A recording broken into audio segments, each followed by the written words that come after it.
Thank you for the invitation to talk on this panel. My name is Courtright, and I'm honored to be here among a group of people who have done so much to recognize the events that occurred in Gwangju over 40 years ago. I'm here because I was a witness to many, although not all, of the events that transpired in Gwangju and throughout Jeonnam in May of 1980. From early 1979 until mid-1981, I was a U.S. Peace Corps volunteer in Korea, based in Naju-gun, next to Gwangju. In May of 1980, I was working and living in a small leprosy resettlement village near Nampyeong, on the road between Gwangju and Naju. Gwangju was like my second home. I loved the food and the vibrancy of the town and its people. On Sunday, May 18, I was hiking in the hills that separate my village from the city of Gwangju, and I had no idea what was happening in Gwangju on that day. That changed quickly. I was in Gwangju the very next morning, taking two of my patients through town to get surgery on their eyelids. That was the beginning of my time through and in Gwangju until I managed to escape over the hills a week later, just before the military moved back in. During most of my time in Gwangju in May, I felt useless, powerless. That changed during the last few days when, with a handful of others, I ended up translating for the foreign reporters and photographers who came into town. Translating and taking them around Gwangju meant that I finally had a purpose. During my time in Gwangju, I saw young men beaten. I saw grandmothers crying over coffins. People trying to make sense of everything that was happening to them. Young people taking up arms to defend themselves. Farmers cheering young people in buses rolling through tiny little hamlets. And city leaders and others trying to stay resilient but come up with a plan to avoid further bloodshed. Until the foreign reporters showed up, there was little I could do but to be a witness. It was a week that I will never forget. Yet, if I had not taken copious notes of everything that happened, I would have likely forgotten much of the detail. And let me tell you, details matter. In May of this year, I published my memoir, Witnessing Gwangju. Purunung에 Chungin is the Korean translation. In writing my memoir, I do not claim to be an expert on all aspects of Owilpal. There are people on this panel who have studied the event in great detail, and they know far more about that than I do, about Owilpal and its aftermath. My initial motivation for writing my memoir was really quite simple. I wanted Western audiences, particularly Americans, to become aware of Owilpal, its importance for Korea's road to democracy, but as well America's failure to respond to the massacre that happened. I thought that the best way to do this was not to write an academic article, which I was not qualified to do anyways, but to write as best I could my story as it happened every single day. When I was in Korea last year, in 2019, I was reminded by many people that the full story of Owilpal was not widely appreciated in Korea. My Korean friends and others told me very clearly, we need you to write your story too. And I wondered, why? There are many books on Owilpal in Korea. There are academic pieces, memoir, historical fiction. My friends' responses were really quite interesting. What they said was, "You were a foreign witness. As a foreigner, you are independent. Just tell what you saw." And that's what I did in my memoir. Their encouragement led me to identify a Korean publisher, Holland Press, so that we could end up with both an English and a Korean translation. And I'm very pleased with the result, and I'm very grateful for all the help I've received along the way. The question you might ask, why did it take me 38 years to sit down and write my memoir? Well, there are several rather intertwined reasons. Being a witness to the fear, to the atrocities, and to the devastating effect on the lives of so many people in Gwangju was emotionally draining. I wrote down everything every night to help me fall asleep at night. I was exhausted and I was traumatized. When I was able to return to my village later in May, I dove back into my work. I knew my notes were there, but I wanted to get on with life. Second, I wanted to stay in Korea. And I knew that if I made any effort to speak out, I'd get tossed out of the country. I was frustrated. I was angry. But during the 2.5 more years that I remained in Korea, I also felt completely powerless. And third, I figured that my story was, frankly, not meaningful. Others had many more important perspectives than I could provide as a foreigner. So on returning to the U.S. in late 1982, I started graduate school, I got married, and my wife and I moved to Ethiopia in 1989. My sons were born. I ended up living and working in Africa for over 20 years. Life took over.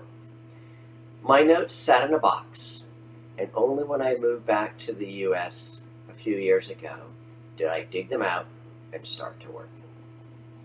The organizers of this panel asked us, based upon our experiences in Gwangju and in Jeonnam in 1980, to identify specific messages which we thought would be of interest to the audience.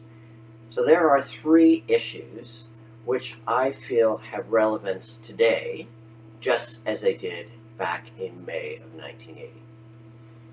The first message or issue which I would like to address can be summed up by this particular statement: beware of the single narrative.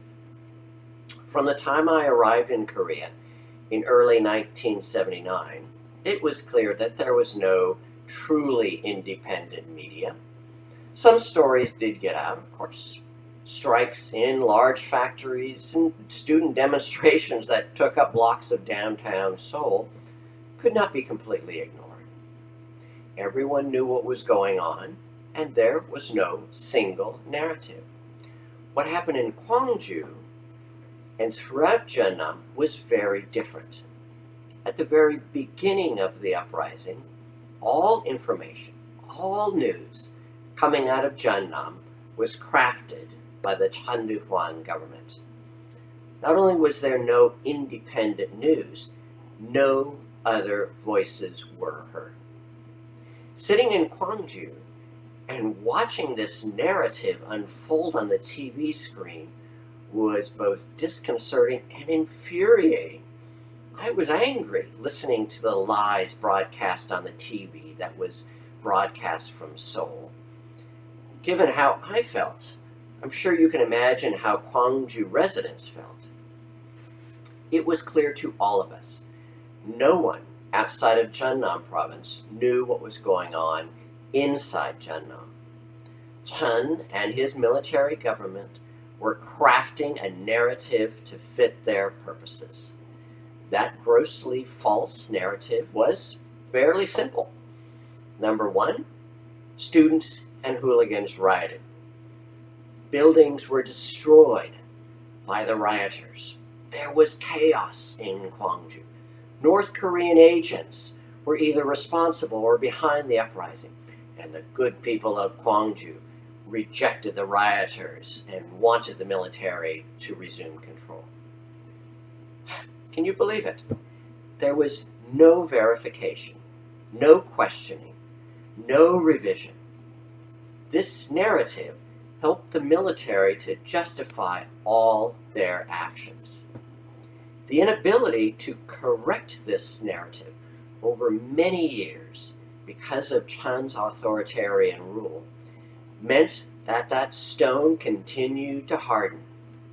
I was shocked when I was in Seoul in May of 2019 to find that some people continue to believe Chen's false narrative about Oilpal. I had thought that the true story of Oilpal had been fully documented, fully understood, and fully appreciated.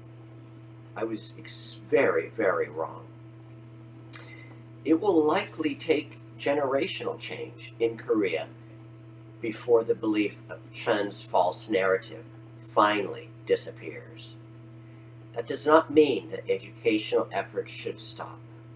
To counteract that single false narrative, further commissions, investigations, memoirs, and presentations are needed. There is still a lot of work to be done to counteract the single narrative about Oilpal. Other countries, such as China, that foster single narratives require people, both within and without, to capture stories and present different perspectives. It's not easy, but it is important. The second issue that I would like the international audience in particular to know about is the incredible spirit of cooperation that I witnessed in Gwangju and in the surrounding areas in May 1980.